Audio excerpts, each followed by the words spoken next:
우리의 그 인생의 여정을 돌아보면 중요한 시기마다 우리의 삶의 방향이나 결과에 큰 변화를 가져다 준 전환점이 있었습니다. 그 전환점이 될 만한 길목에서 바른 선택, 바른 결단을 했을 때 인생의 획기적인 변화와 열매들이 있습니다. 어쩌면 큰 기회가 될 수 있는 그 전환점에서 잘못 판단을 하거나 멈칫하다가는 가장 소중한 미래를 잃어버릴 수도 있습니다. 우리의 가정생활, 신앙생활, 경제생활 모두 다 마찬가지입니다. 여러분 지금까지 살아오시면서 여러분에게 인생을 바꾸는 획기적인 전환점이 있으셨습니까? 한때의 선택과 결단이 우리의 남은 인생에 지대한 영향을 미칠 수 있기에 우리는 언제나 길이요 진리요 생명 되신 예수님을 더욱 의지할 수밖에 없습니다. 하나님 보시기에 의미 있는 삶, 후회 없는 삶을 살기 위해서입니다. 하나님께 영광을 돌리는 삶을 살기 위해서입니다. 오늘 본문에 보면 아브라함의 스토리가 나오고 있습니다. 아브라함의 생애에 있어서 이른바 하이라이트를 꼽으라 한다면 저는 주저하지 않고 창세기 22장 아들 이삭을 모리아 산에서 번제로 드리는 장면을 떠올립니다. 외아들 이삭을 아끼지 아니하고 하나님께 번제로 드리는 믿음이 어디에서부터 나왔을까? 그가 처음부터 그런 믿음이 있었을까? 그는 갈대아 우르를 떠나서 가나안에 정착하는 동안 많은 인생의 업 앤 다운이 있었습니다. 하나님은 그의 인생 구비구비에서 여러 시험의 문제를 내셨습니다. 아브라함은 그 문제를 잘 통과하기도 했지만 그렇지 못하여서 실패한 적도 많았습니다. 그는 하나님이 주신 문제들을 풀어가면서 자신도 모르는 사이에 점점 믿음이 커져갔습니다. 그리고 오늘 본문에 소개되는 창세기 17장은 아브라함이 정말 믿음의 사람으로 터닝 포인트 하게 되는 아주 결정적인 사건이 소개되어 있습니다. 그 전환점이 된 결정적인 사건, 그게 무엇일까? 오늘 제목입니다. 우리 한번 따라하겠습니다. 믿음의 전환점. 자, 옆에 분에게 이렇게 나누시겠습니다. 오늘 이 시간이 당신에게 있어서 축복의 문이 열리는 믿음의 전환점이 되시길 바랍니다.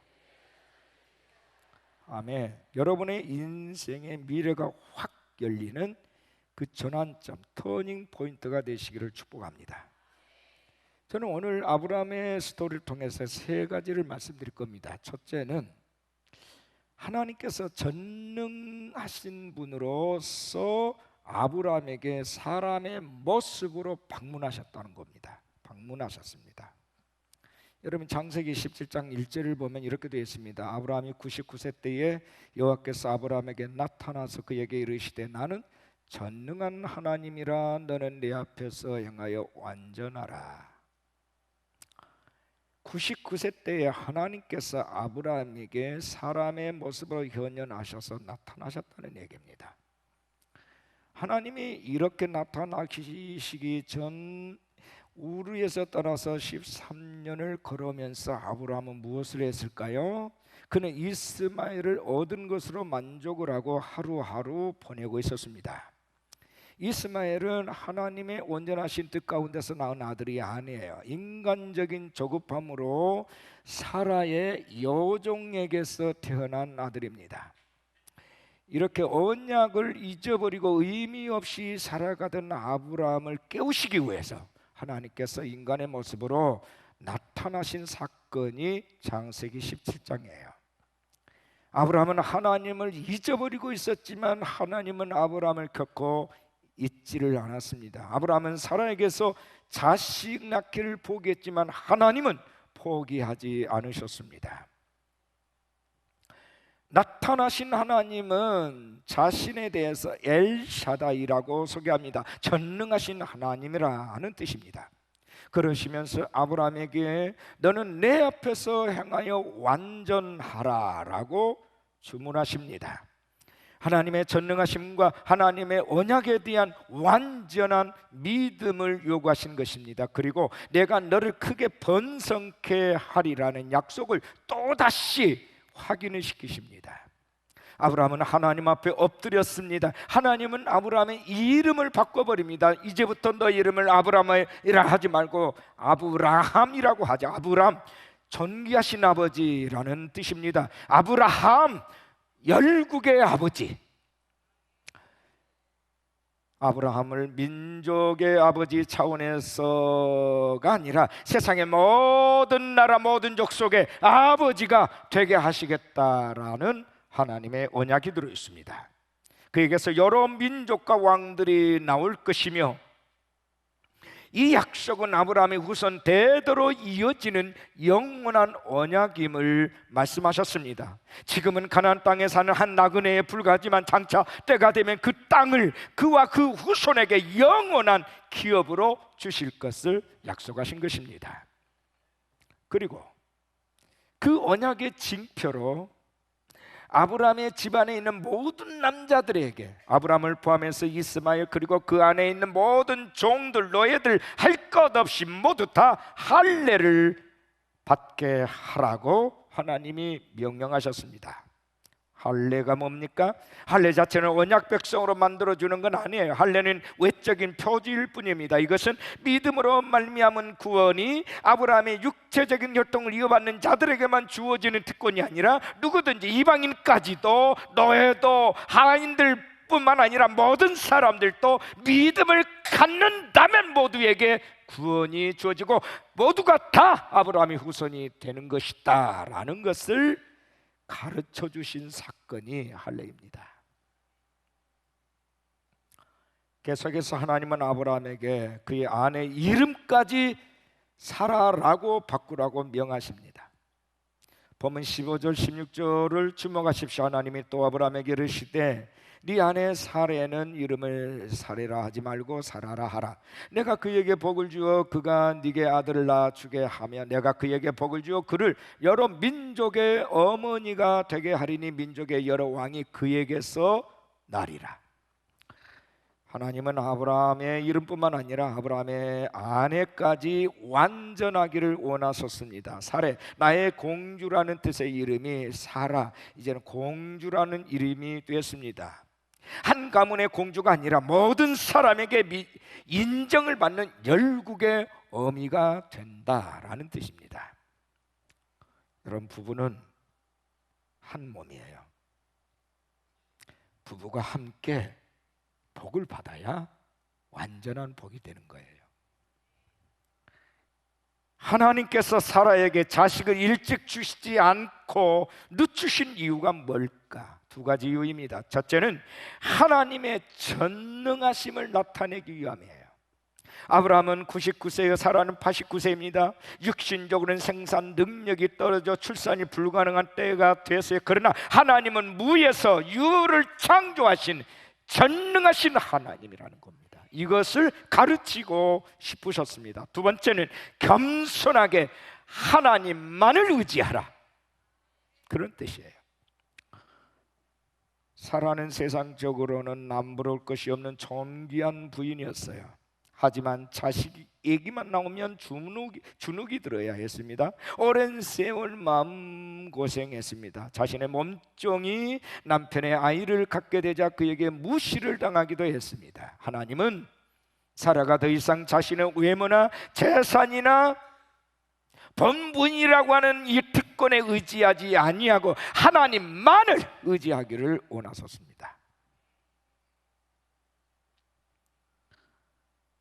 하나님은 때때로 우리를 이렇게 낮추십니다. 왜 세상적으로 똑똑하고 잘 나가던 사람들을 낮추실까? 왜 갑자기 사업이 안 되고 취직도 안 되고 결혼도 못하고 결혼을 해도 아이를 갖지 못하고 이런 등등 많은 고난을 겪어야 할까? 물론 사람마다 처한 환경과 사정은 다를 수 있지만 하나님께서 우리를 낮추심은 우리를 부끄럽게 하려는 것이 아니라 믿음의 연단을 통해서 더 이상 자기를 의지하지 아니하고 하나님만을 의지하도록 하기 위함인 것입니다. 그래서 사도 바울은 사나 죽으나 내가 주의 것입니다. 이런 자세로 그는 끝까지 주님을 붙들었습니다. 주님을 전적으로 의지하고 말씀대로 순종하는 헌신의 삶을 살 때에 아브라함과 사라에게 복을 주었듯이 하나님은 오늘 우리에게도 그렇게 복을 주신다는 말씀입니다. 누구도 예외가 없다 하는 말씀이에요.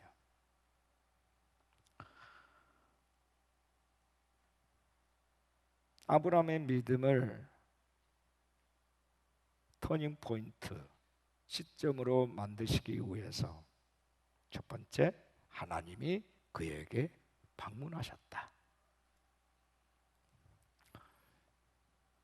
오늘 또 많은 사람들에게 하나님이 방문하십니다. 영으로 우리에게 다가오시고 우리를 타치하십니다.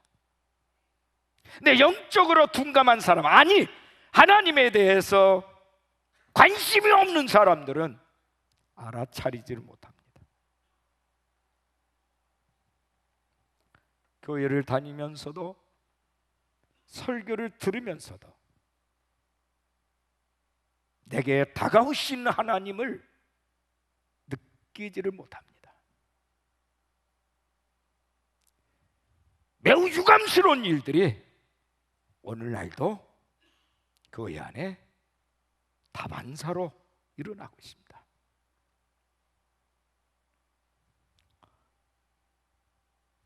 그렇게 여전히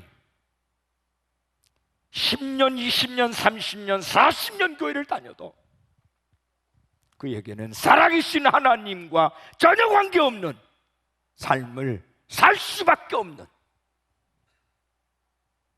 그것이 그 사람의 운명이 되고 숙명이 되어버린, 안 되는 것이 바로 정상인 것처럼 그렇게 살아야 하는 종교적인 삶으로 전락하는 그런 사람들이 오늘 교회 안에 너무 많다는 것입니다.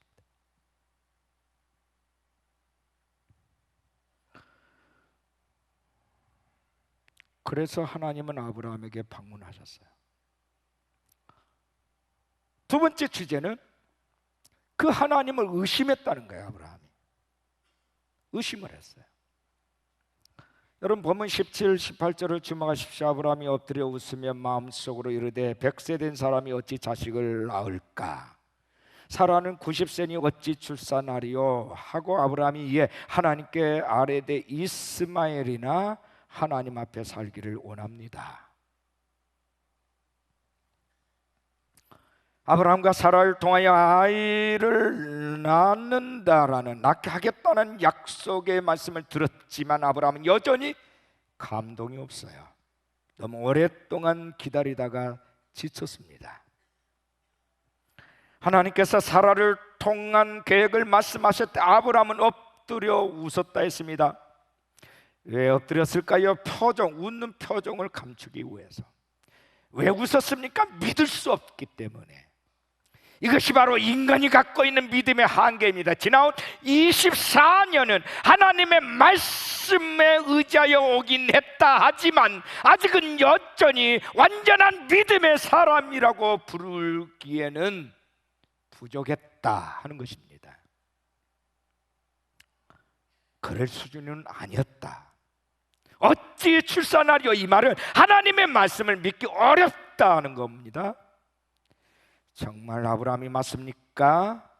아브라함이 맞을까 싶을 정도입니다. 이런 아브라함의 모습이 설득력 있게 다가오는 이유는 뭘까? 평소 오늘 우리의 모습과도 너무 흡사하기 때문입니다.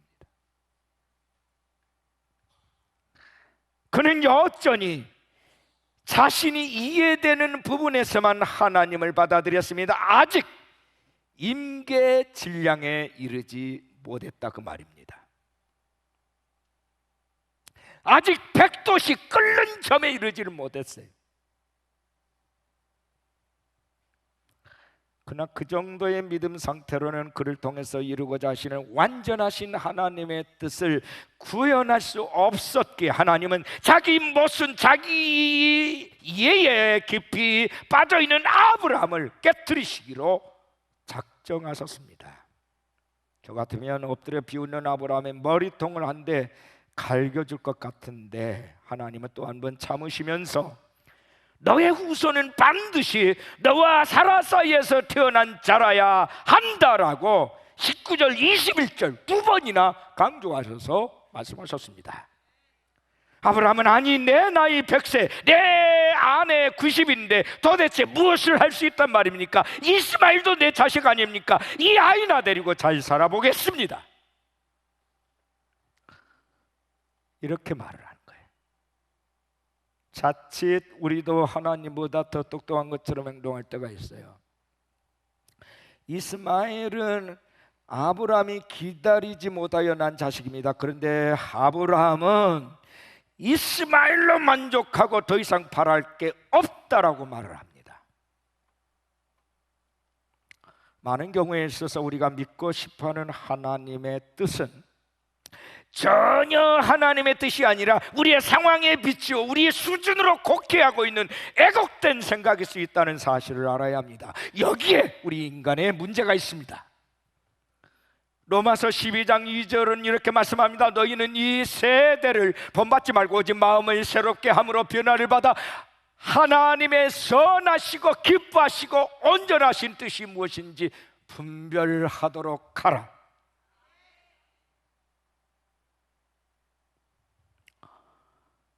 하나님은 아브라함이 원하든 원치 않든 그를 통하여 약속하신 바를 이루시기로 작정하셨습니다. 이것이 하나님의 계획이에요. 하나님의 뜻은 단호합니다. 하나님은 한 번 정하신 일을 어느 누구에게도 양도하지 않으십니다. 원수마귀는 계속해서 노라고 부정하지만 하나님은 한 번 정하신 일을 절대로 애쓰여야 한다라고 말씀을 하십니다. 여러분, 괜한 고집 버리세요. 간통합니다.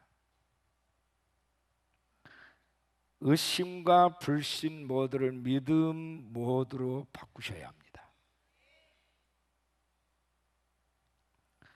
하나님의 계획은 아브라함과 사라 사이에서 낳은 아들 이삭이 약속의 상속자가 되는 데 있습니다. 이삭이 태어나야 아브라함이 원하는 이스마엘도 안전해질 수 있습니다. 이삭이 태어나야 이스마엘도 복받을 수 있는 거예요. 근데 아브라함은 이걸 몰랐어요.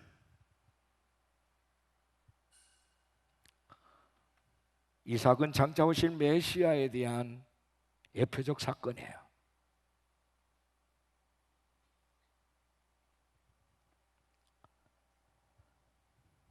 세 번째 주제입니다. 따라하겠습니다. 믿고 순종하는 아브라함. 자, 이게 이제 여기서 터닝 포인트가 되는 거예요. 믿고 순종. 본문 23절 이하의 말씀을 보십시오. 아브라함이 하나님이 자기에게 말씀하신 대로 이 날에 그 아들 이스마엘과 집에서 태어난 모든 자와 돈으로 산 모든 자 곧 아브라함의 집사람 중 모든 남자를 데려다가 그 포피를 베었다. 이 포피는 남자 생식계 끄트머리를 말합니다. 그랬으니 그 날에 아브라함과 그 아들 이스마엘이 할례를 받았고 그 집의 모든 남자 곧 집에서 태어난 자와 돈으로 이방 사람에게서 사온 자가 다 그와 함께 할례를 받았더라.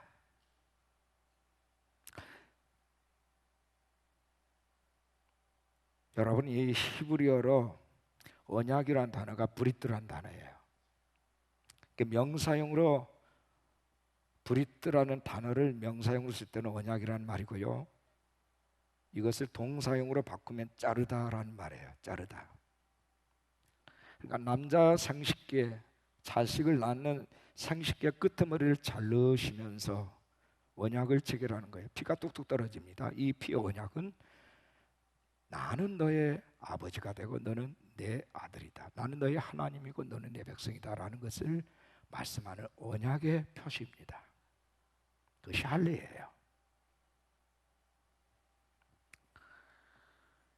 인간적인 자기 수준의 믿음을 가지고 살아가는 사람들은 머릿속에서 이런저런 생각이 많아요. 머리 굴르느라 분주합니다. 그러나 진정한 믿음의 사람들은 단순히 하나님의 말씀대로 순종하기만 하면 되기 때문에 단순해요.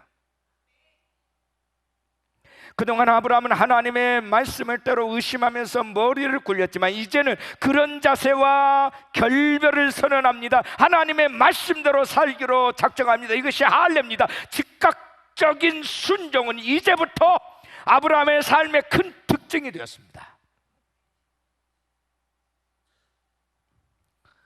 주저없이 하나님의 말씀에 순종하는 것이 하나님을 기쁘시게 하고 그분이 주시는 복을 풍성하게 얻게 되는 길임을 알았습니다.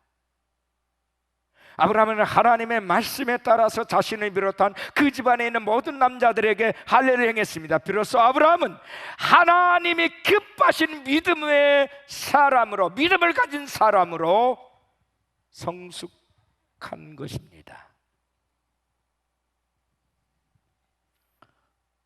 전환점에 선 우리는 어떻게 해야 됩니까? 우리는 마음의 할례를 받아야 합니다. 신명기 30장 6절에 할례에 대해서 이렇게 말합니다. 내 하나님 여호와께서 내 마음과 내 자손의 마음에 할례를 베푸사 너로 마음을 다하며 뜻을 다하여 내 하나님 여호와를 사랑하게 하사 너로 생명을 얻게 하실 것이며, 할례는 마음에 받아야 된다는 겁니다. 마음에. 우리가 받아야 될 마음의 할례는 두 가지입니다. 첫째는 절대 믿음이라는 겁니다. 절대 믿음.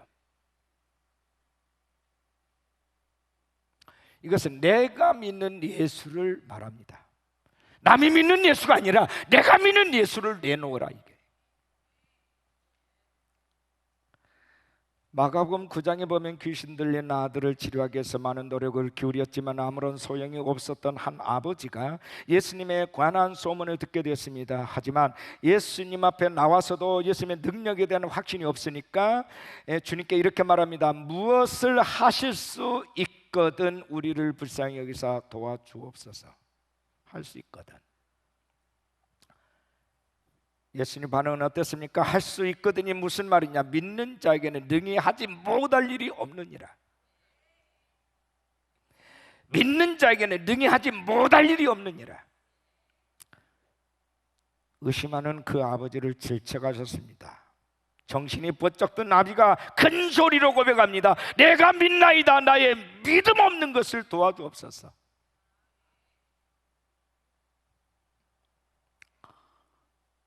진짜 문제는 뭐지요? 아들의 문제가 아니고 자기의 문제라는 겁니다. 기도 내용이 달라졌어요. 조금 전까지는 내 아들의 귀신 들린 것을 고쳐주옵소서 했던 사람이 이제는 내가 믿습니다. 나의 믿음 없는 것을 도와주옵소서. 고백이 달라져요.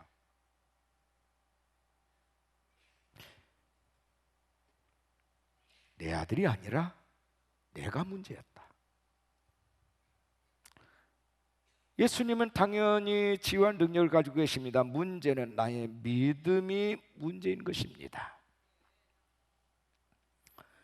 하나님은 아브라함이 온전한 믿음을 가지기까지 정말 오래오래 참으셨습니다. 하나님은 우리의 과거에 연연하여 두고두고 우리를 탓하시는 분이 아니십니다. 중요한 것은 현재, 오늘이라는 이 날에 오늘 나의 믿음이 필요하다는 것입니다. 오늘 이 믿음을 보시고 칭찬하고 복을 베푸십니다. 과거에 좋았던 믿음이 아니라 현재 믿음. 미래에 열심히 믿어보겠습니다가 아니라 오늘 믿음.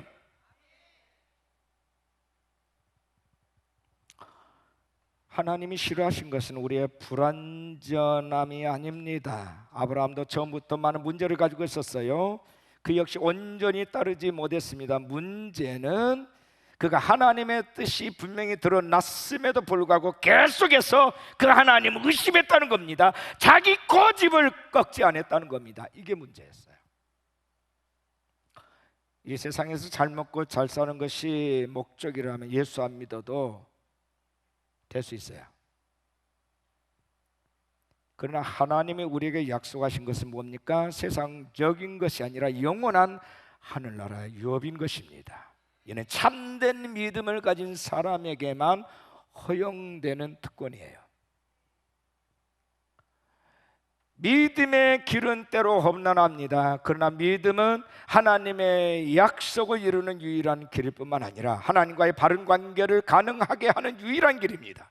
그래서 하나님은 믿는 자를 의롭다라고 여기시는 겁니다.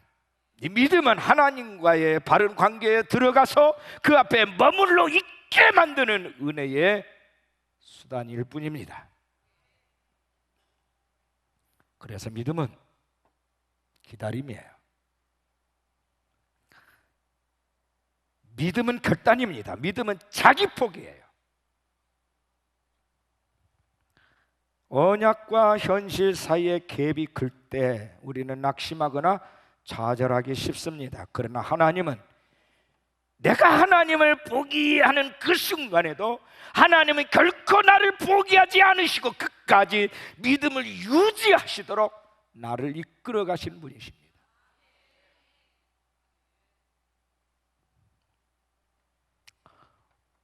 마음의 할례 첫 번째는 절대 믿음, 두 번째는 절대 순종입니다. 다시 말하면 내가 순종하는 예수를 내놔야 된다 이거죠. 내가 믿고 순종하는 예수, 단 사람이 순종하는 예수 말고 내가 순종하는 예수. 창세기 17장 전반부에 나타나는 아브라함은 어땠습니까? 감탄사가 절로 나오는 믿음이 아니라 때려주고 싶은 불신의 사람이었어요.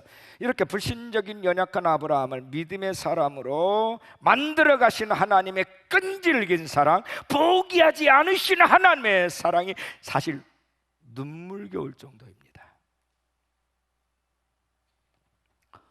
토기장이가 흙을 빚어서 당신이 원하는 그릇을 만들어 가듯이 은혜 가운데 아브라함을 부르시고 당신의 뜻대로 빚어가신 하나님의 그 크신 사랑이 오늘 저와 여러분에게 얼마나 큰 위로가 되는지 모릅니다. 아브라함은 특별히 선택받은 사람이니까 그렇지 나 같은 존재야 어딜라고 생각을 하신가요? 아닙니다. 아브라함도요 우리와 똑같은 성정의 사람이에요. 아브라함의 아버지는 우상 제조업자입니다. 별 볼 일 없는 가문에서 하나님의 부르심 받은 사람이 아브라함이에요. 저와 여러분도 마찬가지 아닙니까? 예수 그리스도를 믿는다는 그 이유 하나만으로 우리는 아브라함처럼 사랑받는 하나님의 자녀가 된 것입니다. 하나님의 아들 예수 그리스도가 십자가에서 흘리신 보혈이 너무나도 귀하고 귀하기 때문에 이 세상 어떤 곳으로라도 우리를 우리 주 그리스도의 예수 안에 있는 하나님의 사랑에서 끊을 수 없다. 이것이 바울의 고백이고 오늘 우리의 고백 아닙니까? 실패할 수 있어요. 그러나 실패를 두려워서는 안 됩니다. 믿는다면 순종해야 되는 것입니다. 순종의 결단만이 미래를 좌우하기 때문에. 왜 실패했을까요? 순종하지 않아서입니다. 순종하면 실패를 바꿀 수 있습니다. 성공으로 바꿀 수 있어요. 그 터닝 포인트가 순종이에요. 여러분 순종이라는 이 단어 현대에서 가장 인기 없는 단어 중에 하나입니다. 그죠? 우리를 여러 가지 이런저런 생각으로부터 우리의 사고로부터 순종이라는 개념을 제거해 버리면 뼈대 없는 종교 속에 빠져들고 맙니다. 그래서 게리 콜린이라는 박사는 이런 말을 했습니다. 복음주의자들의 설교에 있어서 그리스도에 대한 믿음을 심어주는 데는 성공했지만 그들에게 진실한 믿음이란 기꺼이 우리의 죄된 행동들을 버리고 자신을 그리스도의 주권에 굴복시키는 것임을 일러주는 데는 실패했다. 그렇게 말했습니다.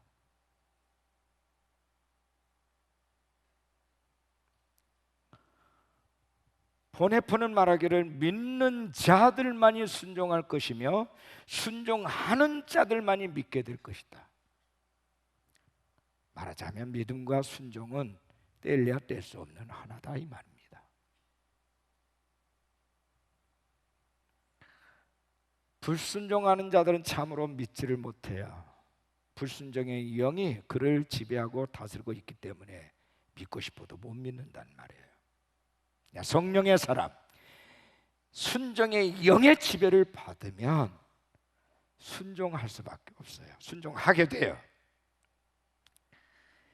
우리 믿음이 요동하고 곤란한 지경에 빠졌을 때 우리가 할 수 있는 일이 무엇이 있을까요? 아무것도 없어요. 순종과 믿음이 함께 갈 때만이 우리 행동은 점점 성경의 가르침대로 되어갈 것이며 우리의 믿음은 날로 활력을 찾게 될 것입니다.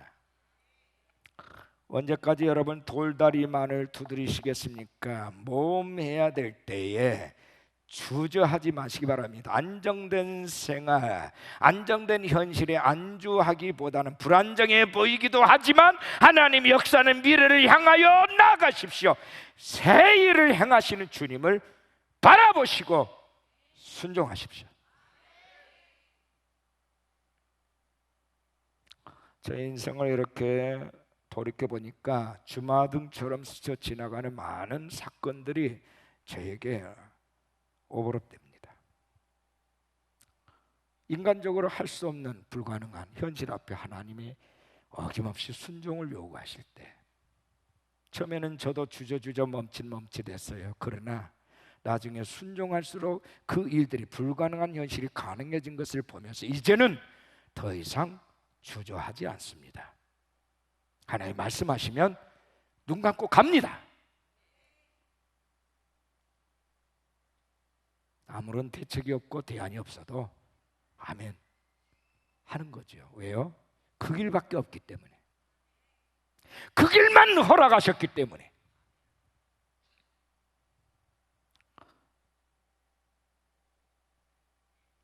스펄전 목사님이요, 어느 도시에 가서 자기가 돌보는 런던의 고아들을 위해서 모금을 했어요.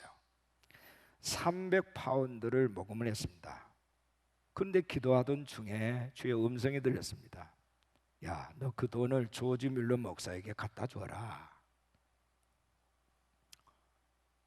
주님, 저희 고아들도 이 돈이 필요한데요. 근데 주님은 계속해서 갖다 줘. 그래서 할 수 없이 스폴즈 목사는 그 돈을 들고 뮬러 목사에게 찾아갔습니다. 뮬러는 무릎을 꿇고 기도하고 있었다고 합니다. 조지, 하나님께서 내가 모금한 300파운드를 당신에게 갖다 주라 해서 가져왔습니다. 그때 뮬러가 이렇게 말합니다. 스폴저 목사님, 저는 지금 바로 300파운드를 위해서 기도하고 있는 중이었는데요, 바로 주님이 응답하셨네요. 두 사람은 손을 잡고 눈물을 흘리며 함께 감사의 기도를 드렸다고 합니다. 그리고 스폴저 목사님은 이제 사무실에 돌아와서 보니까 책상 위에 편지 하나가 와 있었습니다. 그 편지를 뜯어보니까 300기니의 현금이 들어있었습니다. 300기니.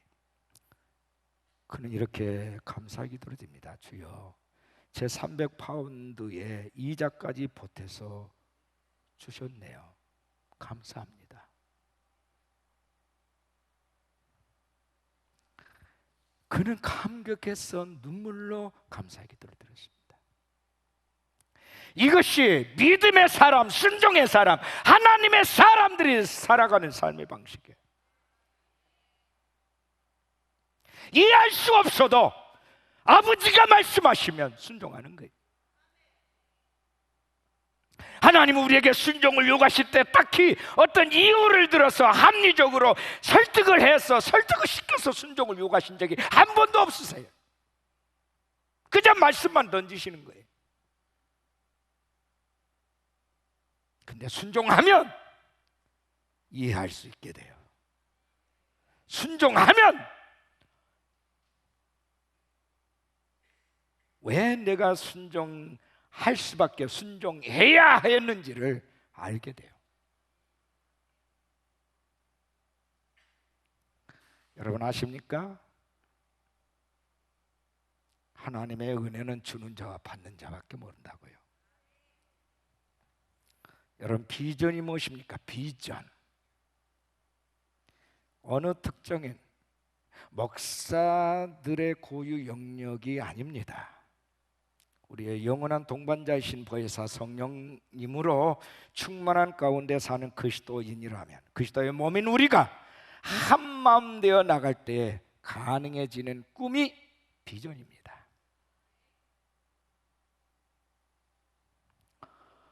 오늘 아브라함 스토리가 주는 교훈은 무엇입니까? 엘샤다이, 하나님은 전능자이시다. 엘샤다이 하나님과 동행하면서 함께 하나님 나라의 역동적인 사역 속에 뛰어들라 하는 것입니다. 뛰어들라. 끊임없이 내 발목을 잡는 의심과 싸워라. 절대 믿음, 절대 순종으로 마음의 할례를 받으라. 로마서 5장 3절 4절에 우리가 환난 중에도 즐거워하나니 이는 환난은 인내를, 인내는 연단을, 연단은 소망을 이루는 줄 알미로다. 할렐루야. 오늘 이 자리가 여러분의 미래를 하나님의 나라를 일으키고 축복의 삶으로 반전시키는 믿음의 전환점이 되시기를 축복합니다.